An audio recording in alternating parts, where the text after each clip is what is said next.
नमस्कार दोस्तों, spokes person पर आप सभी के साथ मैं सक्षम एक बार फिर से। जैसा कि आपको पता है कि हरियाणा में इस वक्त चुनावी माहौल चल रहा है, तो हमने एक नया शो जारी किया है जिसमें सरपंच सीरीज़ के नाम से है, जिसमें हम तमाम तरह के सरपंचों के बारे में उनसे बातचीत करेंगे और उनसे पूछताछ करेंगे। इस वक्त मैं गाँव मुंडियाखेड़ा, ज़िला महेंद्रगढ़, हरियाणा की पृष्ठभूमि पर खड़ा हूँ। मैं आपको बताऊँ, जैसे मैंने अभी आपको बताया कि हरियाणा में इस वक्त चुनावी माहौल है। चाहे मैं बात करूं पंच, सरपंच, पंचायत समिति, जिला पार्षद, उम्मीदवार अपनी अपनी जगहों पर खड़े हुए हैं, चुनाव लड़ रहे हैं, चुनाव की तैयारियां ज़ोरों शोरों से चल रही हैं। और गांव मुंडियाखेड़ा में इस वक्त कुल 9 सरपंच पद के लिए उम्मीदवार खड़े हैं। 9 लोग खड़े हैं जो सरपंच पद का चुनाव लड़ने के लिए मैदान में उतरेंगे। 30 तारीख को हरियाणा में पंचायत समिति और जिला पार्षद के चुनाव होंगे। उसके बाद 2 तारीख को सरपंच पद के चुनाव होंगे। तो जैसा कि मैंने बताया कि मैं गांव मुंडियाखेड़ा, जिला महेंद्रगढ़, हरियाणा की पृष्ठभूमि पर खड़ा हूं। आज हम आपकी मुलाकात करवाएंगे मुंडियाखेड़ा गांव के जो सरपंच उम्मीदवार हैं, पवनदेव जी, उनसे आपकी मुलाकात करवाएंगे। इस वक्त मैं उनके घर के बाहर खड़ा हूं, जैसा कि आप उनका घर देख पा रहे होंगे। अभी हम उनके पास चलेंगे, उनसे बातचीत शुरू करेंगे और जानने की कोशिश करेंगे कि गाँव के बारे में, अगर वो सरपंच बनते हैं तो गांव के बारे में उनकी क्या रणनीति है और गांव का विकास वो किस तरीके से करवाएंगे। तो आपकी मुलाकात करवाते हैं सरपंच पद के जो उम्मीदवार हैं पवनदेव जी, उनसे आपकी मुलाकात करवाते हैं। आइए मिलते हैं, चलते हैं, अंदर ही बैठे होंगे।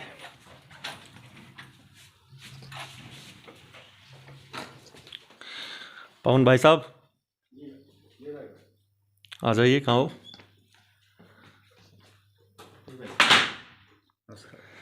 नमस्कार जी, बैठिए।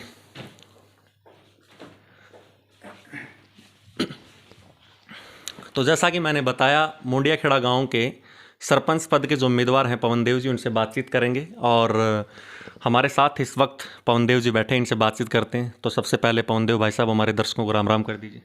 सभी दर्शकों को राम राम। चुनाव की तैयारियां कैसी चल रही हैं? बिल्कुल फर्स्ट क्लास चल रही हैं, अच्छी चल रही हैं, धूमधाम से कर रहे हैं जी। तो 2 तारीख को चुनाव है? हाँ जी, 2 तारीख को चुनाव है। तो जैसा कि मैंने बताया था, 2 तारीख को सरपंच पद के लिए चुनाव कंडक्ट करवाए जाएंगे और इस सिलसिले में आज बातचीत करेंगे और गांव के जितने भी लोग थे या जितने भी उनके सवाल थे वो इनसे पूछताछ करेंगे अपन। जैसा मैंने कहा था कि सीधी बात, नो बकवास, जो बात है वही करेंगे। और तो मेरा आपसे पहला सवाल, पूछ लूँ सवाल? हाँ जी, पूछो। देंगे जवाब? हाँ बिल्कुल देंगे। मेरा पहला सवाल आपसे ये है कि गांव मुंडियाखेड़ा के जो लोग हैं वो आपको सरपंच पद के लिए क्यों चुने? मतलब ऐसी क्या खास बात है आप में? देखो, मैं तो मेरी बता सकता हूँ, गांव का तो मुझे नहीं पता। जो मैं गांव के विकास का बारे में सोचता हूँ मैं, और विकास के बारे में मैंने अपना मैनिफेस्टो बनाया है। जो गांव के विकास के बारे में एक लिख के दे रहा हूँ, मैं गांव का विकास करवाऊँगा। जो मैंने लिखा है मैं उसको करवाऊँगा, तो गांव मेरे पे विश्वास करेगा, तो मैं उसको पूरा करूँगा। तो मैं आपको बता दूं कि पवनदेव भाई साहब जैसे 9 सरपंच मुंडियाखेड़ा गांव में खड़े हुए हैं, ये अकेले ऐसे सरपंच पद के उम्मीदवार हैं जिन्होंने अपने मैनिफेस्टो के अंदर वो तमाम सारी चीज़ें मेंशन पहले ही कर दी हैं बाकायदा लिखित रूप से, जिससे कि मुंडियाखेड़ा गांव जो है वो एक निर्मल गांव बन सके। तो उस मैनिफेस्टो की एक झलक, उसमें क्या क्या लिखा हुआ है वो पढ़कर आपको एक बार हम पवन भाई साहब आपको बताएंगे। तो भाई साहब एक बार दर्शकों को बता दीजिए आपने उसमें क्या क्या मेंशन किया और क्या क्या चीज़ें आप करवाएंगे अगर आप सरपंच बनते हैं तो। यदि मैं सरपंच मुझे गांव बनाता है तो सबसे पहले मैं 51 फुट की मूर्ति बनाऊंगा स्वामी नारायण जी की। गांव को निर्मल गांव बनाऊंगा। गांव में एम्बुलेंस के लिए मैं अपनी एम्बुलेंस लगवाऊंगा जी, और जिम लगवाऊंगा। बच्चों के लिए एसी लाइब्रेरी होगी, जो मॉडर्न लाइब्रेरी होगी। इसके अंदर अलग अलग बच्चों के लिए जिम लगवाऊंगा। मेरी मैनिफेस्टो में मैंने अपनी 36 घोषणाएं कर रखी हैं। हाँ। और भी ज़्यादा हैं, लेकिन जो मैं कर सकता हूँ मैंने वो लिखी हैं, और भी बहुत ज़्यादा हैं जो योजनाएं मेरी जो मैं लागू करूँगा। हाँ, वही तो, जितने भी सरपंच, जैसे 9 सरपंच खड़े हैं, तो आप पहले ऐसे कैंडिडेट मुझे लगे और कि जिन्होंने इतनी सारी चीज़ें पहले ही मेंशन की हुई है। तो दूसरा मेरा सवाल ये था कि गांव मुंडियाखेड़ा का एक रास्ता जो मुंडियाखेड़ा को कहरानी से कनेक्ट करता है, पिछले सरपंच के कार्यकाल के दौरान वो रास्ता किसी कारणवश पूरा नहीं हो पाया। तो अगर गाँव की जनता आपको सरपंच चुनती है तो क्या आप वो रास्ता पूरा करवाएंगे? हाँ, मैं मेरे मैनिफेस्टो में भी लिखा है कि मैं मुंडियाखेड़ा से और खैराना के रास्ते को जोड़ूंगा और उसका पूरा करवाऊंगा मैं। जी, ये मैनिफेस्टो से मेरे को फिर से याद आया, मेरे मन में एक सवाल था कि अभी तक किसी भी सरपंच ने मैनिफेस्टो के अंदर या ऐसा कोई मैनिफेस्टो बनवाया ही नहीं जिसमें उन्होंने 36-40 या कुछ भी ऐसी योजनाएं लिखी हों कि अगर वो सरपंच बनते हैं तो वो यही चीज़ करेंगे। तो आपने ही ऐसा क्यों लिखित रूप से दिया कि आप ये चीज़ें पूरा करेंगे? क्योंकि गांव की जो जनता है, जो आवाम है, उसके मन में सवाल है कि आज तक किसी ऐसे सरपंच ने लिख के नहीं दिया और आपने एक लिख के दिए, तो इसके पीछे वजह? वजह है कि मुझे अपने आप पे कॉन्फिडेंस है, जिस कारण मैं जो मेरा मैनिफेस्टो उसमें लागू करूँगा। और लागू करने लोग, जैसे मैं गांव में जाऊं, लोग मुझे सरपंच चुनते हैं तो लोग मुझे दिखा सकें अभी क्या आपने ये काम किया। और यदि मैं लिखित में दूंगा तो लिखित के बारे में लोग कह सकते हैं मुझे, नहीं तो सभी सरपंच कहेंगे कि हम विकास करवाएंगे, हम भी विकास करवाएंगे। तो लेकिन इसका तो उल्टा भी हो सकता है कि अगर आपने किसी कारणवश कोई काम नहीं भी करवाया तो लोग आपको रोक के पूछ भी सकते हैं। हाँ बिल्कुल पूछ सकते हैं। इसीलिए मैं लोगों को, मेरा जो मैनिफेस्टो सभी को ये कहता हूँ, मेरी इस एप्लीकेशन को 2 तारीख तक याद रखना, नहीं तो बाद में कभी पछताना नहीं पड़े। मैं ये लिख के दे रहा हूँ, और यदि मैं इसलिए सभी को लिखित में दे रहा हूँ, जैसे मुझे सरपंच गांव बनाता है तो उसके कारण मुझे इसको लोग मुझे दिखाएं क्या ये काम कैसे होगा, मैं करूँगा इनको। एक एक काम, कोई ऐसा काम नहीं होगा जिस कारण मैं इसको छोड़ दूंगा।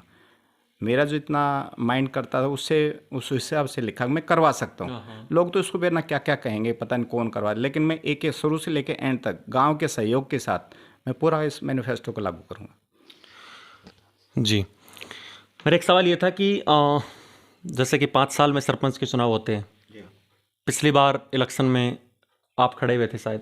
नहीं, मेरी मिसेज खड़ी हुई थी। अच्छा, हाँ, आपकी मिसेज खड़ी हुई थी, तो किसी कारणवश वो नहीं जीत पाए। तो अभी इन 5 सालों तक कुछ हरियाणा सरकार ने वैसे इलेक्शन थोड़ा लेट कंडक्ट करवाए हैं, तारीख पे तारीख। तो इस हिसाब से 5 साल तक आपने अपने आप को ऐसा कौन सा मोटिवेशन दिया कि मेरे को दोबारा से चुनाव में खड़ा होना? कोई ऐसी, मतलब इस जिद के पीछे क्या वजह थी कि मेरे को सरपंच बनना है? मुझे, मतलब गांव ने मुझे ऐसा दिया कि मुझे इतने वोट मिले, जो लोग चाहते हैं कि गांव का विकास हो। मुझे फिर मेरे को मन में उत्साह आई कि मुझे जब इतने वोट मिले तो गांव विकास चाहता है। कितने वोट मिले थे पिछली बार? मेरा 276। 276 जी, ठीक। और तो मुझे विश्वास हो गया गांव विकास चाहता है, इसलिए मैं दोबारा मैदान के अंदर आया। मैं आया, पिछली बार मेरी मिसेज थी, इस कारण मैंने सोचा कि मैं गांव का विकास कराऊं। लोगों ने मेरा साथ दिया, अभी हम आपके साथ हैं, आप विकास कराओ, हम आपके साथ। इसलिए मेरे मन में आया कि भाई मैं दोबारा इलेक्शन लड़ूं, और यदि गांव में जो दोबारा मेरा साथ देगा तो मैं ये जो लागू करूंगा सभी योजनाएं लागू करूंगा। तो आपने सुन लिया होगा कि जो मैनिफेस्टो में इन्होंने चीज़ें लिखी हुई हैं, अगर गांव इनको सरपंच पद के लिए चुनता है तो वो सारी की सारी चीज़ें जो इन्होंने मेंशन की हैं वो गांव में पूरी करवाई जाएंगी। तो सीमा ब्लॉक में कितने गांव हैं तकरीबन? लगभग 24 के अप्रोक्सीमेटली, 29 हैं, 24 के लगभग हैं, 24 गाँव हैं शायद। अच्छा, लगभग 24 गांव हैं। तो अगर आप सरपंच बनते हैं जी, तो सीमा ब्लॉक के जो 24 गांव हैं उनमें से मुंडिया खेड़ा को आप किस लेवल पर देखते हैं? मैं 24 गांव नहीं, मैं पूरे हरियाणा के अंदर मैं अपनी पंचायत को सबसे आगे लेके जाऊंगा, और मैं कोशिश करूंगा राष्ट्रपति अवार्ड मिले हमारी पंचायत को। एक निर्मल गांव के एक राष्ट्रपति हमें अवार्ड दे, मेरी पूरी जनता को, मेरे पूरे गांव को। और हरियाणा में भी है कि मुंडिया खेड़ा भी कोई गाँव है। मैं इसलिए मैंने लिख के दे रहा हूँ कि इसके मेरे जो मैनिफेस्टो इसके ऊपर थोड़ा सा गौर करो। मैं सारी चीज़ लागू करूँगा जो कि मेरी पंचायत सबसे आगे हो। तो इस मैनिफेस्टो में करीब करीब जैसा कि 35-40 चीज़ें इन्होंने लिखी हुई हैं कि अगर वो सरपंच बनते हैं तो वो ये चीज़ें गांव में करवाएंगी। तो आप अपना जो चुनाव चिन्ह है वो एक बार हमारे दर्शकों को दिखा दीजिए। मेरा चुनाव चिन्ह है सर, मेरा चुनाव चिन्ह है नारियल का पेड़, और ऊपर से 3रा नंबर है। और मेरा गांव वालों से यही हाथ जोड़ के विनती है, और 3 तारीख, आपने जो 2 तारीख है उसको नंबर 3 के ऊपर बटन दबा करके मेरे को विजय बनाए, जो कि मैं मेरी एक जो एप्लीकेशन जो गांव को दे रहा हूं इस पर गौर करें, और यदि आप सरपंच चुनते हैं तो मैं इसको पूरा लागू करूंगा। अच्छा, एप्लीकेशन से मतलब जो चीज़ें आपने पहले से लिखी हुई है कि ये काम करवाएंगे? ये काम करवाएंगे। मैं गाँव से तो रिक्वेस्ट ही कर सकता हूँ जी, मेरी इसके ऊपर आप थोड़ा ध्यान दो। हाँ, वो तो गाँव की जनता फिर उनको सही लगे वो। जी जी जी, मैं पूरा करवाऊँगा ये काम।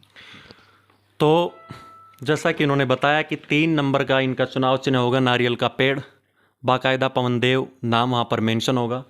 और अगर आप पवनदेव को मुंडिया खेड़ा गाँव का सरपंच देखना चाहते हैं, या अगर आप मुंडिया खेड़ा गाँव को इनके अनुसार अगर आप निर्मल गाँव देखना चाहते हैं, तो आप पवनदेव को आने वाली 2 तारीख को भारी से भारी मतों से विजयी बनाएं और मुंडिया खेड़ा गाँव को निर्मल गाँव बनाएं। तो ठीक है भाई साहब, ठीक है जी, मिलते हैं फिर दोबारा से। Thank you sir, thank you, आपका बहुत धन्यवाद जी। तो दोस्तों मिलते हैं फिर दूसरे जो सरपंच पद के उम्मीदवार हैं उनसे आपकी मुलाकात करवाएंगे। बस आप टिके रहिए, डटे रहिए, वीडियो को शुरू से लेकर अंत तक पूरा देखिए, और मुलाकात करवाते हैं आपके एक बार दूसरे सरपंच पद के उम्मीदवार से। Thank you.